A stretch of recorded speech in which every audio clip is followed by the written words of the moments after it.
We stand free of inequality. What happened? Jenny? We're not being broadcast. Alex is putting something else out. Well, let me see.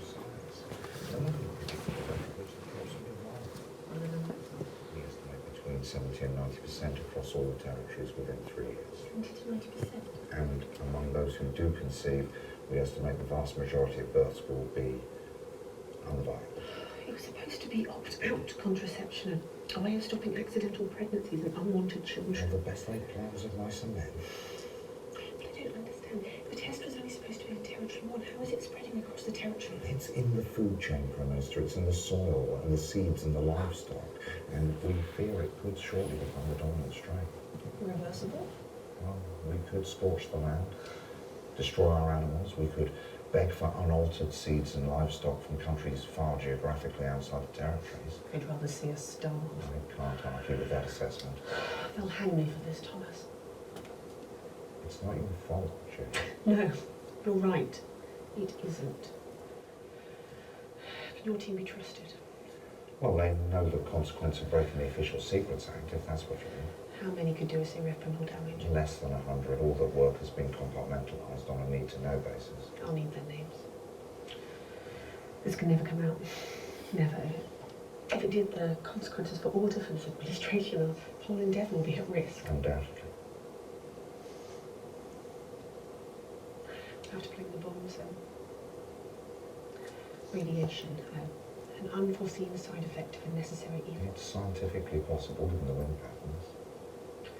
And we'll need to prepare the population. Reframe the way they view starting a family and stress the advantages of a childless life. It would be surprisingly malleable when presented with a positive spin. And we'll need to accelerate the transition centre programme. It has the capacity. I need that list of names tonight, Thomas. Is there no other way? Can you think of one? In time, possibly. A luxury we sadly do not possess. Shall I begin destroying the records?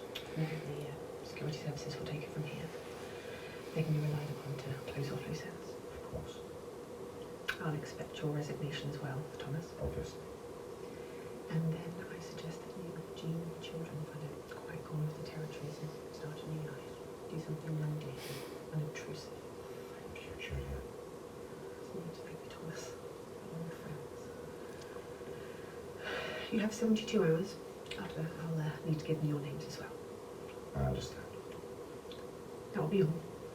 Thank you, Prime Minister.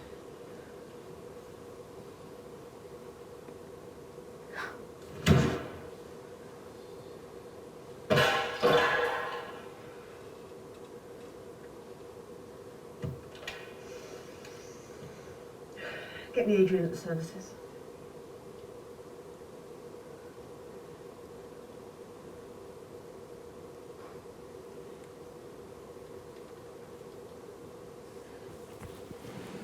I don't get it. I do. Where did this footage come from? I mean, this footage was illegally obtained. It's falsified, clearly. Sorry, which is it? What? Was it illegally obtained or was it falsified? It can't be both. Oh, well, clearly it is. Prime Minister, that footage seems to show you and your chief scientific officer Dr. Thomas Wellington. discussing a problem with our food. Is that correct? Well, how would I know? I've never seen this footage before. That was your office, Prime Minister. Well, obviously, yes. And that's Dr. Wellington. Again, yes. And you are discussing what I think you're discussing, Prime Minister. Well, I can't read your mind, Megan, but I'd ask you to consider very carefully before continuing this line of questioning. Can we get the music back, please, Jenny? My sister wanted children. We tried. So many times before Stacey. I've always wanted a large family, 5 or 6 kids. That's how I grew up. Watch out, Prime Minister. The women are coming. How long have we got? Less than 2 minutes. You got this? I was born for this. Prime Minister. Julia. What have you done? To be preposterous. I haven't done anything. The footage doesn't lie, Prime Minister. Please, the footage does nothing but lie. It can be made to show anything, to prove any point. Surely you don't need me to tell you that. You're the territory's leading expert into massaging the facts into whatever shape we want. Why do you think you rose so high so quickly? It's not your journalistic integrity after all.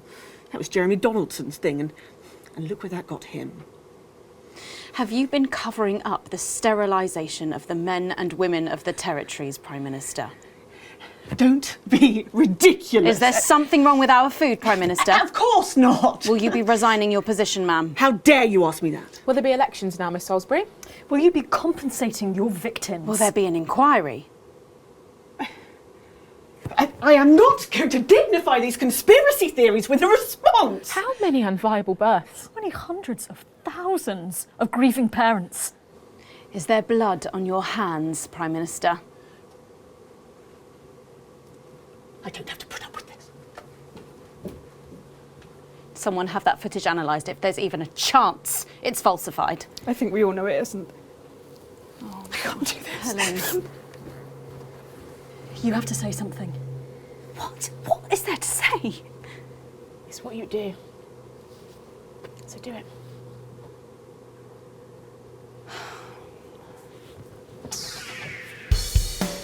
I want to apologise to anyone who might have been upset by what they've just seen. Sorry, no, I want to apologise to all of you because you will have found tonight's programme upsetting. No, not that either. I don't think I want to apologise because you should be upset, you should be incandescent, you should be marching on team headquarters demanding answers. I know I will be. And if the footage we've seen tonight turns out to be genuine, as I have no doubt it will, you should be asking yourself how we got here. And I think you'll conclude that it had an awful lot to do with me and people like me. People who should have been asking questions on your behalf. We were journalists, the gatekeepers of truth, and now, with this shit show. The great misdirection played out nightly, so bright and fun and shiny that you can't see what's happening right in front of your face. Well, that's on us, that's on me. And I thought that if I compromised a little, I could still do a lot. That it was impossible to make a change unless you were on the inside, so I bent a little and I went along with the small things. And now the small things are all that's left. Because when the change is happening so slowly, when it's only one cut a day, well then it's easy to forget that you're bleeding. And one day there's no blood left, just dust and celebrity chefs. My name's Megan Wolfe, and I am sorry for misleading you, night after night. Only you can make tomorrow better. And we're out.